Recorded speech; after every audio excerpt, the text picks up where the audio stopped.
திமுக அரசாங்கத்தின் மீது அடுக்கடுக்கான குற்றச்சாட்டுகள் மக்கள் சட்டமன்ற தேர்தலின் போது மக்களுக்கு அளித்த வாக்குறுதிகள் நிறைவேற்றவில்லை அப்படின்னு ஒரு அடுக்கடுக்கான குற்றச்சாட்டுகள் முன்வைத்து கொண்டிருக்கக்கூடிய நிலையில் ஏற்கனவே இன்னும் ஒரு ஆண்டுதான் இருக்கிறது அடுத்த சட்டமன்ற தேர்தலை எதிர்நோக்கக்கூடிய நிலையில் தற்போது நடைபெறக்கூடிய இந்த இடைத்தேர்தலையும் அந்த வகையில் தான் அதிமுக பார்க்கிறது அப்படின்றது துரதிருஷ்டவசமானதுதான். ஆனால் ஆளும் தரப்பு அது அதிமுக இருந்தாலும் சரி திமுகவாக இருந்தாலும் சரி, நான் குறிப்பிட்டது போல திமுகவிற்கு ஒரு திருமங்கலம் ஃபார்முலா என்றால் அதிமுகவிற்கு இங்கு கும்மிடி பூண்டி காஞ்சிபுரம் ஃபார்முலா அப்படின்னு சொல்லுவாங்க. இது பரஸ்பர இந்த குற்றச்சாட்டுகள் தொடர்கதையாக வருவதை நாம் அறிவோம்.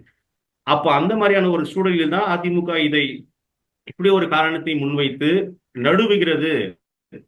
தங்கள் கட்சி மீதும் தொண்டர்கள் மீதும் இருக்கக்கூடிய ஒரு பலவீனத்தை தான் இது காட்டுகிறது அப்படின்ற ஒரு காட்டமான விமர்சனம் அதிமுக இந்த போட்டியிடாததை முன்வைத்து வைக்கப்படுகிறது. பத்மநாபன்.